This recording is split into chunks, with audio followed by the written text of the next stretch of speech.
दोस्तों, जो भी हम डिजिटली पेमेंट करते हैं तो उस पे एक ट्रांजैक्शन आईडी आती है, एक नंबर आता है। जैसे कि आपको देखने को मिला होगा, जब भी आप गूगल पे कर रहे हैं या फोन पे कर रहे हैं तो वहां पर एक पेमेंट करने के बाद एक ट्रांजैक्शन आईडी आती है।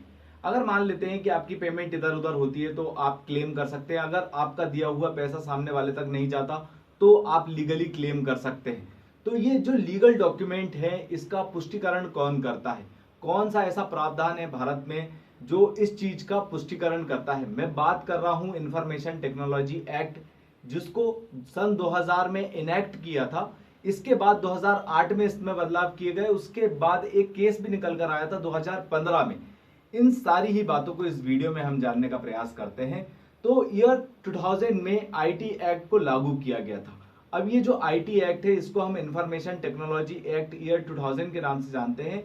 इसमें हुआ ये था कि जो भी लीगल डॉक्यूमेंट है उसका पुष्टिकरण ये करता है। मतलब जो लीगल डॉक्यूमेंट है वो इक्विवेलेंट हो जाएंगे आपके हार्ड कॉपी से। जो दस्तावेज जो हम साइन करते हैं, पेपर वर्क्स पे जो हम साइन करते हैं, तो लीगल डॉक्यूमेंटेशन करना, डिजिटली जो भी डॉक्यूमेंट है उनका, उसके बाद डिजिटल सिग्नेचर को भी ये जो है वैलिड देता है, लीगलाइज करता है।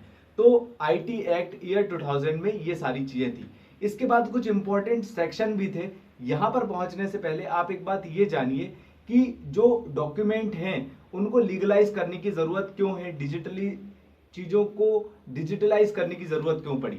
ईयर 2000 में, उसके पहले आईटी का रिवॉल्यूशन होता है। उसके बाद हमने जो देखा 2015, 16, 14 के आसपास जो है जियो की सिम फ्री हो जाती है और इससे और भी ज्यादा डिजिटलाइजेशन इंडिया में होता है।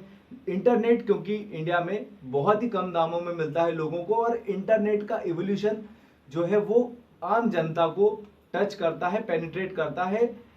Lowest of the community internet का इस्तेमाल यहां पर करना शुरू कर देती है।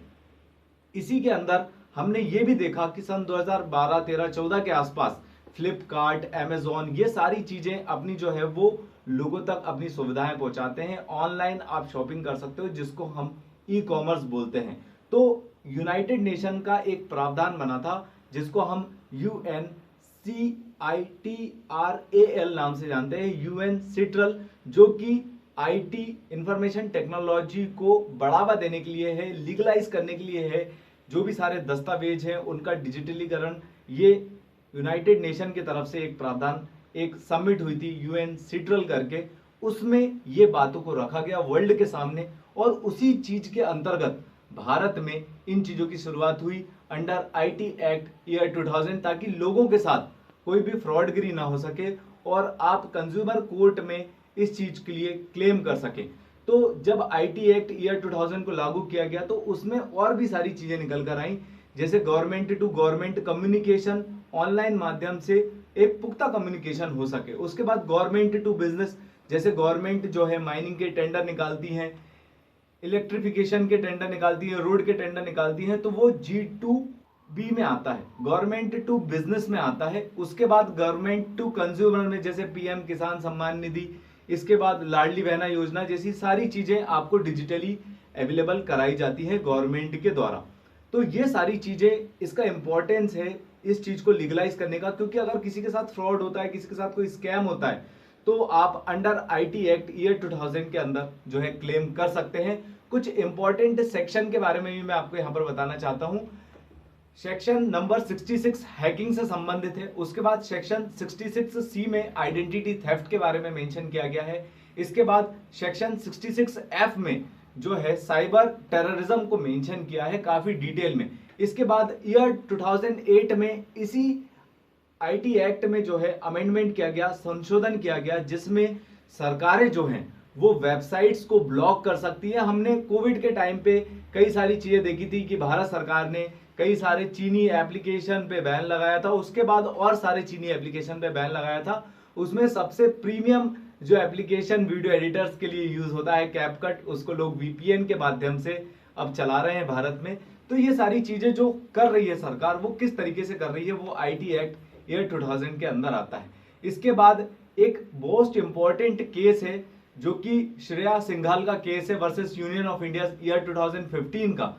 इस जो केस है इसमें ये कहा गया कि जो सेक्शन 66A है उसमें क्या बात मेंशन करी गई है कि आप ऑनलाइन माध्यम से जो है वो फ्रीडम ऑफ स्पीच का इस्तेमाल जो है उसको वायलेशन कर रहा था, मतलब article 19 section 1 sub clause A को जो है ये वायलेट कर रहा था। इसी वजह से आर्टिकल जो सेक्शन 66 ए है ऑफ आईटी एक्ट ईयर 2000 उसको यहाँ पर null and void struck down किया गया और ओवरऑल भारत का जो आर्टिकल 19(1) सबसेक्शन ए जो है वो भारी पड़ा। इस पे जो फ्रीडम ऑफ स्पीच है उसने सेक्शन 66 ए को जो है स्ट्रक डाउन किया आईटी एक्ट ईयर 2000 में। तो ये बात आपको समझ में आ रही होगी कि आईटी एक्ट के आने के बाद ही सरकार ने भारत में डिजिटलाइजेशन को बढ़ावा दिया और सारी ही चीजें डिजिटलाइज धीरे धीरे करके की जा रही है। ऑलमोस्ट सारे डिपार्टमेंट, सारे सेक्शंस और सारे डिपार्टमेंट के अंदर जो सब सेक्शंस है सभी जगह पे हमको अब भारत में डिजिटलाइजेशन देखने को मिल रहा है। और इसमें अगर कोई स्कैम, कोई फ्रॉड होता है तो आईटी एक्ट ईयर 2000 के अंदर इस चीज के प्रावधान लिखे हुए हैं और आईपीसी सेक्शंस का भी इसमें इस्तेमाल किया जाता है। धन्यवाद।